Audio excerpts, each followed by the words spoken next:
Good morning friends, कैसे हैं आप? Welcome to IPA classes. My name is Raman Arora और अब हम स्टार्ट करने लगे हैं +2 की रिवीजन क्लासेस, जिसके अंदर सबसे पहला चैप्टर है आई थिंक पार्टनरशिप का। तो पार्टनरशिप हमें कर लेनी चाहिए स्टार्ट। तो आइए करते हैं पार्टनरशिप। तो पार्टनरशिप में सबसे पहले क्या है, जब मैं अपने टाइम पे होता था, जब पढ़ता होता था, तो मुझे सबसे पहले यही प्रॉब्लम आती है, पार्टनरशिप चीज है क्या, +1 में हमने क्या किया और उसका +2 में क्या रिलेशनशिप है। तो देखिए फ्रेंड्स, मैं बिल्कुल प्रैक्टिकल लाइफ के सिनेरियो से आपको समझा रहा हूं।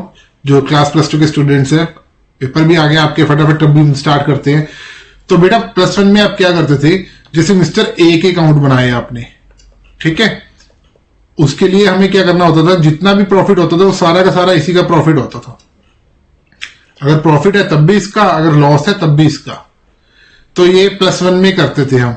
तो इसके अंदर हमें अलग से प्रॉफिट को बांटने का जो अकाउंट होता है, जो +2 में आता है, +2 में profit and loss appropriation account, वो नहीं बनाना होता था +2 में, लेकिन हमें ये बनाना पड़ता है profit and loss appropriation account. +1 में तो ये हम बनाते नहीं थे, क्योंकि वहां पे जैसे +1 में मैंने आपको बताया कि ए की sole proprietorship only mister A होता था, ये ओनली सोल प्रोप्राइटरशिप में है। तो सारा का सारा जो भी यहाँ पे नेट प्रॉफिट होगा वो किसको जाएगा, only and only mister A को जाएगा। जो यहाँ पे जितना भी नेट प्रॉफिट होगा वो किसको जाएगा, सिर्फ ए को जाएगा, क्योंकि यही प्रोप्राइटर है।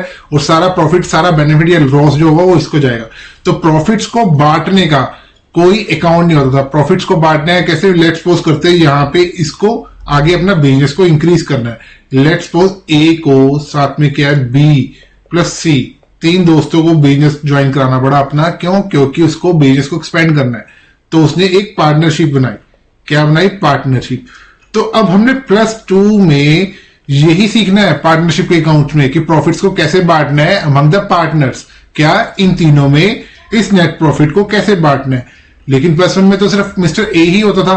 अब नेट प्रॉफिट को इन तीनों में बांटना है, तो इसके लिए एक और अकाउंट बनता है, profit and loss appropriation account.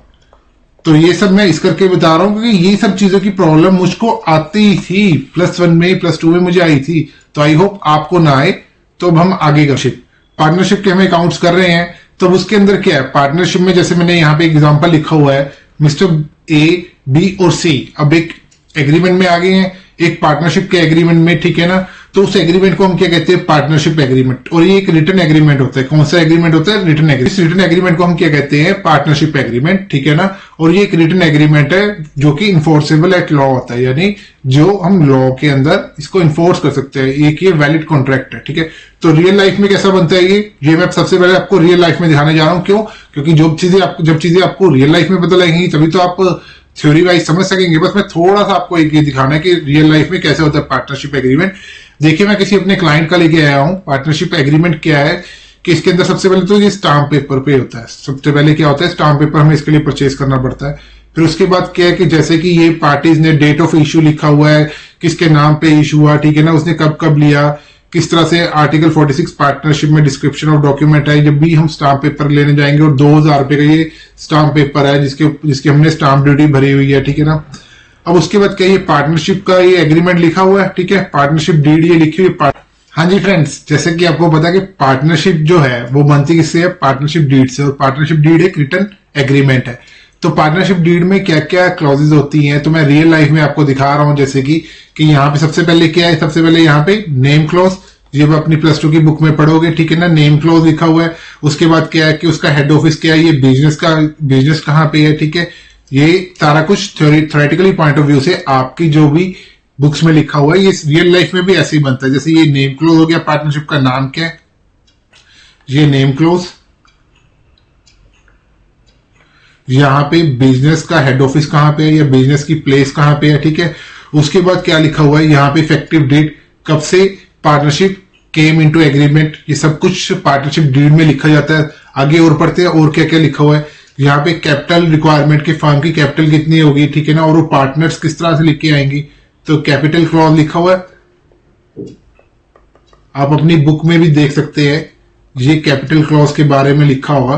But लेकिन मैं ये सब आपके पास रिटर्न एक रियल लाइफ का एग्जांपल लेके आया हूं कि आप भूले ना इस चीज को। उसके बाद हम अपना +2 के, अब देखिए उसके बाद क्या है, बुक्स ऑफ अकाउंट्स आपने कैसे बनानी है, कहां कहां पे बनानी है, ठीक है ना। अब उसके बाद प्रॉफिट शेयरिंग रेशियो। अब यहाँ पे प्रॉफिट शेयरिंग रेशियो की क्लॉज होती है पार्टनरशिप डीड में। तो ये देखिए रियल लाइफ में तो बुक्स में तो लिखी होगी, जो जो बुक्स में चीजें लिखी हुई हैं वो ही हम रियल लाइफ में इंप्लीमेंट करते हैं। तो ये सब चीजें, गुडविल का ट्रीटमेंट क्या करना है, goodwill belongs to all partners होगी, तो ये सारी चीजें हैं। और उसके बाद उन सभी पार्टनर्स के साइन होते हैं और लास्ट में हम देख सकते हैं कि इसके ऊपर पार्टनरशिप एक्ट कौन सा लगता है, 1932 का लगता है। ठीक है, और उसका पार्टनरशिप पे हमें पैन कार्ड भी लेना पड़ेगा, जीएसटी नंबर भी लेना पड़ेगा अगर हम जीएसटी में रजिस्टर्ड हैं। ठीक है, तो उसके बाद क्या है, यहाँ पे विटनेसेस के साइन होते हैं, 2 विटनेस के साइन, और यहाँ पे जो पार्टनर्स हैं उन दोनों के साइन होंगे। और इसको टेस्टेड करवा के नोटरी से इसको रजिस्टर्ड पार्टनरशिप डीड बनवा देंगे। ठीक है, तो फ्रेंड्स पार्टनरशिप डीड का आपको मतलब क्लियर हो गया, जहां पे पार्टनर्स होते हैं। ठीक है, और वो पार्टनर्स आपस में प्रॉफिट शेयरिंग रेशियो आपस में डिस्कस करते हैं। क्या करते हैं, प्रॉफिट शेयरिंग रेशियो आपस में डिस्कस करते हैं। हाँ जी फ्रेंड्स, जैसे अब आप पार्टनरशिप डीड के बारे में जान चुके हैं, तो अब हम करते हैं क्वेश्चंस +2 के। आपको बेसिक मैंने रियल लाइफ के थ्रू बता दिया है। अब उसके बाद क्या है, सबसे इंपॉर्टेंट क्वेश्चन, लेट्स सपोज अगर पार्टनरशिप डीड रिटर्न में है ही नहीं है, क्या पार्टनरशिप डीड अगर रिटर्न में है नहीं, तो तब हम क्या करेंगे। तो ये थ्योरेटिकली पॉइंट ऑफ व्यू से बड़ा इंपॉर्टेंट क्वेश्चन है, जिसे हम कहते हैं rules in the absence of partnership deed. तो आइए फ्रेंड्स, अभी हमने इसके क्वेश्चंस भी सॉल्व करने हैं। अब हम क्वेश्चन आंसर सेशंस पे जाते हैं और क्वेश्चन आंसर्स को सॉल्व करते हैं। तो बने रहिए आईपीए के साथ। फर्स्ट चैप्टर हमारा क्या है, फंडामेंटल ऑफ पार्टनरशिप। अब इसके अंदर क्या है, हमने पार्टनरशिप के बारे में as a theoretical point of view से पढ़ना है। तो मुझे लगता है कि जब मैंने आपको प्रैक्टिकली बता दिया है तो थ्योरेटिकली सभी स्टूडेंट्स को क्लास +2 की सब कुछ समझ आएगा। तो अब हम देखते हैं कि इसके अंदर क्या है। पार्टनरशिप जो है, पार्टनरशिप किस एक्ट के अकॉर्डिंग बनती है, इंडियन पार्टनरशिप एक्ट 1932 के अंडर ये बनती है। ठीक है ना, और सेक्शन 4 में इसके बारे में सारा कुछ लिखा हुआ है। तो ये सब only theoretically point of view से है। तो इसके अंदर क्या क्या कवर होता है, पार्टनर का नाम, फर्म का क्या नाम है, ठीक है ना, तो ये सब कवर होगा। अब उसके बाद क्या लिखा हुआ है, नेक्स्ट हम नेक्स्ट पेज पे ऊपर जाते हैं और पॉइंट्स को कवर करते हैं। देखिए पार्टनरशिप डीड के अंदर, इसके अंदर जो जो मैंने अभी आपको क्लॉजेस दिखाई हैं रियल लाइफ में, वो सब कुछ लिखी हुई है। पार्टनर्स का क्या नाम लिखा हुआ है, ठीक है ना, फर्म का क्या नाम है, डिस्क्रिप्शन के वो किस तरह से बुक्स ऑफ अकाउंट्स बनानी है, एड्रेस क्या है उसका, place of business, principal place of business क्या है, ठीक है ना, नेचर ऑफ बिजनेस, वो किस चीज का काम करते हैं। तो इस तरह से सारी की सारी क्लॉजेज वगैरह पार्टनरशिप डीड में कवर होती हैं रियल लाइफ में। जो चीजें हम यहाँ पे पढ़ रहे हैं वही सब चीजें वहां पे प्रैक्टिकली इंप्लीमेंट होती है। इंटरेस्ट ऑन ड्राइंग्स या इंटरेस्ट ऑन कैपिटल देना है कि नहीं देना, तो ये सारी चीजें कवर होती है। तो फ्रेंड्स आगे हम सीधा क्वेश्चंस पे आते हैं, जैसे कि मैंने अभी आपको अभी बताया है थोड़ी देर पहले। तो अब हम क्वेश्चंस पे आते हैं। ये सारी काफी सारी क्लॉजेज हैं, ये सारी की सारी हम पार्टनरशिप डीड के अंदर लिखते हैं, मेंशन करते हैं। तो अब उसके बाद क्या है, rule in the absence of partnership deed. इसका मतलब क्या है कि अगर पार्टनरशिप डीड बनी ही नहीं हुई है, अगर पार्टनरशिप डीड बनी ही नहीं हुई है, तो हमने क्या क्या रूल्स लगाने हैं, तो वो इंडियन पार्टनरशिप एक्ट 1932 में लिखे हुए हैं और उससे रिलेटेड हमें फर्स्ट क्वेश्चंस आते हैं। यानी हमारे जब हम +2 को स्टार्ट करते हैं तो पहले कुछ क्लासेस में ये क्वेश्चंस हमें पहले अंडरस्टैंड करने पड़ते हैं। अब उसके बाद क्या लिखा हुआ है, ये सबसे बड़ा इंपॉर्टेंट पॉइंट है जो मैं अपनी क्लास में बताना चाहता हूँ। It is essential to have a partnership deed. अब उसने क्या लिखा है कि it is not essential but desirable. हाँ, ये एसेंशियल तो नहीं है कि पार्टनरशिप डीड रिटर्न में हो, बट ये डिजायरेबल है कि in the court of law आप अगर प्रूव करना चाहते हैं अपना पॉइंट, कल को अगर आपके पार्टनर्स में डिस्प्यूट हो जाता है, तो अगर वो रिटर्न में होगी पार्टनरशिप डीड, तो आप अपने पॉइंट को जस्टिफाई कर सकते हैं। और नेक्स्ट पॉइंट क्या है, provision affecting accounting treatment in the absence of partnership deed. अब क्या है, यहाँ पे पार्टनरशिप डीड नहीं है तो कौन कौन से इंडियन पार्टनरशिप एक्ट 1932 के प्रोविजन लगेंगे वो हम पढ़ने लगे हैं। Rule in the absence of partnership deed इसे कहते हैं। तो ये जहां कहां पे रूल लिखे हुआ है, इंडियन पार्टनरशिप एक्ट 1932 में लिखे हुए हैं। तो आइए जी देर ना करते हुए इन हम पॉइंट्स को भी पढ़ लेते हैं। तो सबसे पहले इसमें क्या लिखा हुआ है कि पार्टनर्स में जो प्रॉफिट शेयरिंग रेशियो होगी वो इक्वल होगी। क्या होगी, इक्वल होगी। अगर पार्टनरशिप डीड में कुछ नहीं लिखा हुआ, इंटरेस्ट ऑन कैपिटल पार्टनर्स को नहीं मिलेगा। ठीक है, दूसरा पॉइंट ये है। थर्ड पॉइंट क्या, इंटरेस्ट ऑन ड्राइंग्स भी नहीं चार्ज होगा। ड्राइंग्स का मतलब क्या है, जो पैसे पार्टनर्स बिजनेस में से निकाल लेते हैं, ना ही बिजनेस को अगर वो पैसे देंगे एज अ कैपिटल उस पर इंटरेस्ट मिलेगा, ना ही वो पैसे निकाल लेंगे तो वो उसके ऊपर बिजनेस चार्ज करेगा पार्टनर्स से। ठीक है। हाँ, ये बड़ा इंपॉर्टेंट पॉइंट है, इसके ऊपर क्वेश्चन आ जाता है। फोर्थ पॉइंट इसमें क्या लिखा है, इंटरेस्ट अगर कोई हम लोन दे रहे हैं, कैपिटल अलग चीज होती है, लेकिन पार्टनर ने अगर कोई लोन दिया फर्म को, तो वो फर्म जो है एटलीस्ट उसको, जो पार्टनर है उसको 6% इंटरेस्ट ऑन लोन देगी। अगर पार्टनरशिप डीड में अगर 10% लिखा हुआ है इंटरेस्ट ऑन लोन देना है, तो वो उतना देंगे, बट मिनिमम कितना देना है, 6% देना है। मिनिमम कितना देना है, 6% तो देना ही देना है।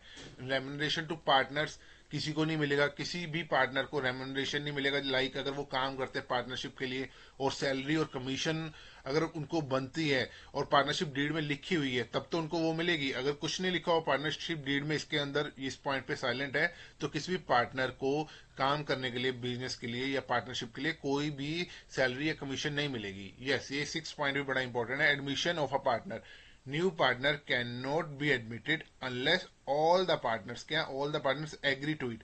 अगर सारे पार्टनर्स, जिस तरह ए बी और सी है मेरे एग्जांपल में, अगर डी आना चाहता है पार्टनरशिप में, तो ए बी और सी तीनों को ही क्या होना पड़ेगा, एग्री होना पड़ेगा कि यस, हम सी डी को एज अ पार्टनर अपॉइंट करना चाहते हैं अपनी पार्टनरशिप डीड में। आइए, तो हमने rule in the sense of partnership deed पढ़ लिए, तो एक क्वेश्चन करके देखिए, उससे आपको ज्यादा क्लैरिटी होगी।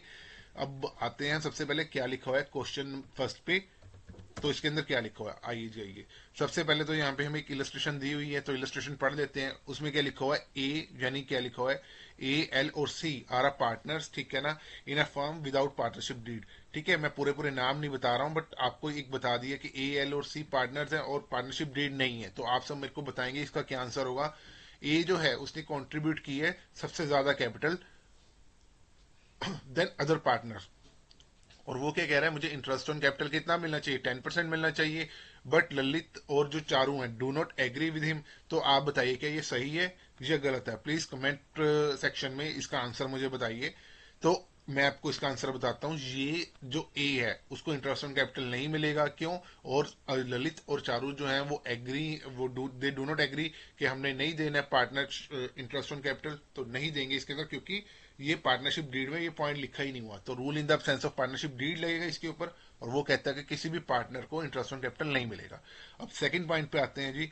ललित ललित क्या कहता है, devotees full time in a business, वो बहुत काम कर रहा है, ठीक है ना, और वो कहता है कि मुझे 5,000 रुपये पर मंथ सैलरी दो। ऑल दो बड़ी आज की डेट में बड़ी कम सैलरी है ये तो, बट लेकिन बाकी पार्टनर्स एग्री नहीं थे। तो आइए जी, आप बताइए इसका आंसर क्या होगा। तो ये दोनों जो पार्टनर्स हैं, रिमेनिंग पार्टनर्स, ये दोनों करेक्ट हैं, क्योंकि rule in the sense of partnership deed लगेंगे इसके ऊपर। और जो ललित है उसको कोई भी सैलरी नहीं मिलेगी, क्योंकि rule in the sense of partnership deed यही कहता है कि किसी भी पार्टनर को सैलरी या रेमुनरेशन नहीं मिलेगा अगर पार्टनरशिप डीड नहीं है। सी पॉइंट क्या है, Charu demands interest on loan 50,000 जो उसने दिया है, कैपिटल अलग से चारू ने दी होगी और एक इंटरेस्ट ऑन एक लोन अलग से दे दिया। ठीक है, तो 50,000 रुपीज दिए और मार्केट रेट ऑफ इंटरेस्ट 12% है।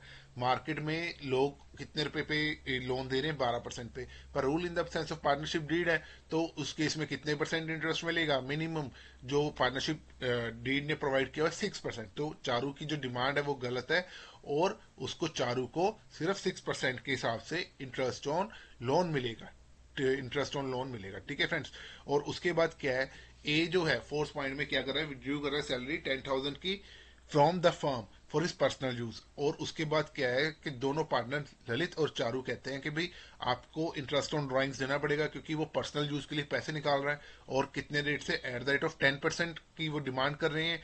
तो चारू और ललित दिस केस में, अब इस केस में वो गलत है। अब इंटरेस्ट ऑन ड्राइंग्स तो लगेगा नहीं, क्योंकि rule in the sense of partnership deed लगेंगे इसके अंदर।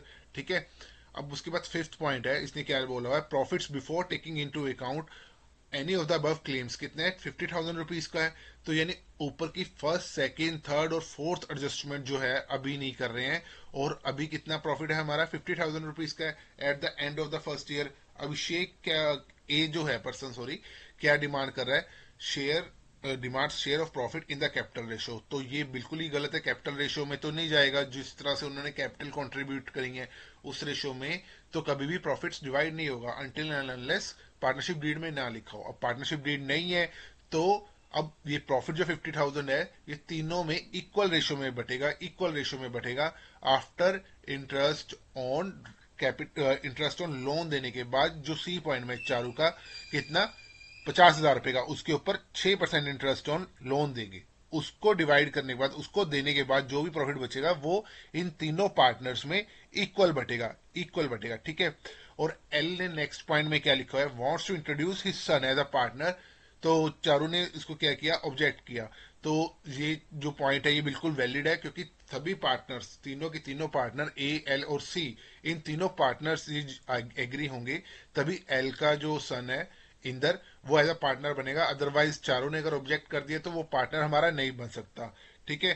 तो विल ये सारे पॉइंट्स अब हमने सॉल्व कर दिए हैं। तो फ्रेंड्स बने रहिए आईपीए की क्लासेस के साथ, और आगे भी हम सॉल्व करते रहेंगे इस सेशन में 2024-25 में जो आपके पेपर होने हैं। तब तक मैं आपके साथ बना हुआ हूँ। थैंक्स फ्रेंड्स इस क्लास को देखने के लिए। प्लीज शेयर एंड सब्सक्राइब करें मेरे चैनल को।